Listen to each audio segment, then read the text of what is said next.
बिहार नगरपालिका अधिनियम 2007 की धारा 3(1) में इस वर्ष मई माह में राज्य मंत्रिपरिषद द्वारा यह संशोधन किया गया कि वैसे क्षेत्र जहां इस 2011 की जनगणना के आधार पर दीर्घकालिक व अल्पकालिक काश्तकार कर्मियों अर्थात कृषि कर्मियों की संख्या कुल जनसंख्या के 50% से कम होगी, वैसे क्षेत्रों को राज्य सरकार नगर निकाय के रूप में अधिसूचित कर सकेगी। इसके पूर्व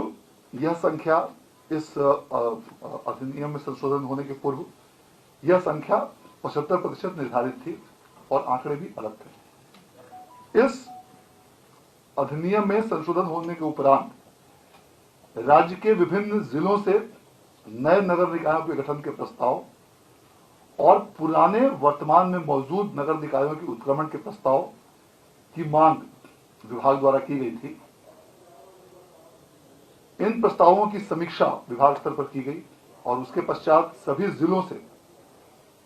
जिला पदाधिकारी की अध्यक्षता में एक समिति का गठन किया गया, जिसमें कि जिला पदाधिकारी, अपर समाहर्ता, जिला कृषि पदाधिकारी, जिला पंचायती राज पदाधिकारी और अन्य पदाधिकारी उसमें मौजूद थे। उनके द्वारा इन प्रस्तावों की विस्तृत समीक्षा करते हुए राज्य सरकार को प्रस्ताव प्रेषित किए गए, जिसे मंत्रिपरिषद के विचारार्थ आज रखा गया। राज्य मंत्रिपरिषद द्वारा इन सभी प्रस्तावों पर सम्यक विचारोपरांत आज निम्नलिखित प्रस्तावों की स्वीकृति दी गई है और राज्य सरकार की स्वीकृति के उपरांत आज विभाग द्वारा इसके संबंध में अधिसूचना निर्गत कर दी गई है। मंत्रिपरिषद द्वारा जिन प्रस्तावों की आज स्वीकृति दी गई है उसमें कुल 103 नए नगर पंचायतों के गठन के प्रस्ताव की स्वीकृति दी गई है। इसके अतिरिक्त 8 ऐसे क्षेत्र हैं जो पूर्व में ग्राम पंचायत के रूप में सूचित थे, उन्हें सीधे नगर परिषद के रूप में गठित करने की स्वीकृति दी गई है। इसके अतिरिक्त 32 ऐसे नगर पंचायत हैं जो अब नगर परिषद के रूप में उत्क्रमित करने की स्वीकृति मंत्रिपरिषद द्वारा आज की बैठक में दी गई है। और इनके अलावा 5 ऐसे नगर परिषद हैं जिन्हें नगर निगम के रूप में उत्क्रमित करने की स्वीकृति आज मंत्रिपरिषद द्वारा दी गई और 12 ऐसे नगर निकाय हैं जिसमें मूलतः नगर परिषद और नगर निगम शामिल हैं। इन नगर निकायों के क्षेत्र विस्तार की स्वीकृति आज मंत्रिपरिषद द्वारा दी गई है। इस प्रकार इन सभी नए प्रस्तावों की संख्या को मिलाकर कुल 160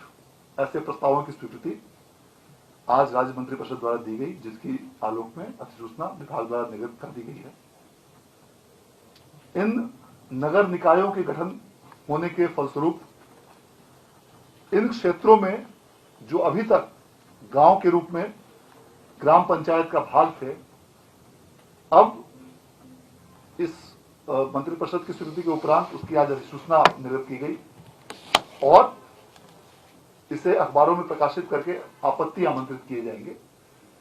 1 माह की समय उसके लिए निर्धारित रहेगी और उस 1 माह के पश्चात उसको अंतिम रूप से अधिसूचित किया जाएगा। इस नगर निकायों के विस्तार होने के फलस्वरूप इन क्षेत्रों में अब जो नगरीय सुविधाएं जो दी जाती रही हैं, साफ सफाई, सैनिटेशन, कचरा कलेक्शन,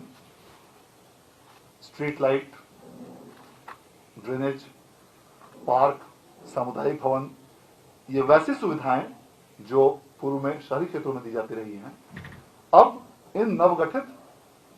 शहरी क्षेत्रों में भी राज्य सरकार द्वारा दी जा सकेगी। इतना ही नहीं, राज्य सरकार को केंद्र सरकार से जो राजस्व की प्राप्ति होती है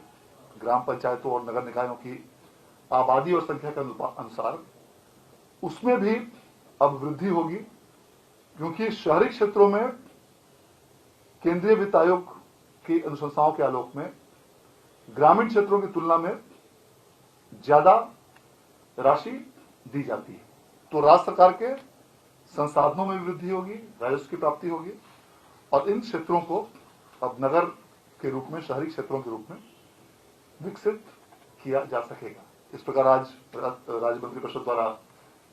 इस अत्यंत महत्वपूर्ण प्रस्ताव की स्वीकृति आज की बैठक में दी गई, जिसके उपरांत आज विभागीय अधिसूचना निर्गत कर दी गई है और आज से लेकर कल से लेकर आगामी 30 दिन तक उसमें आपत्ति आमंत्रित की जाएगी। धन्यवाद।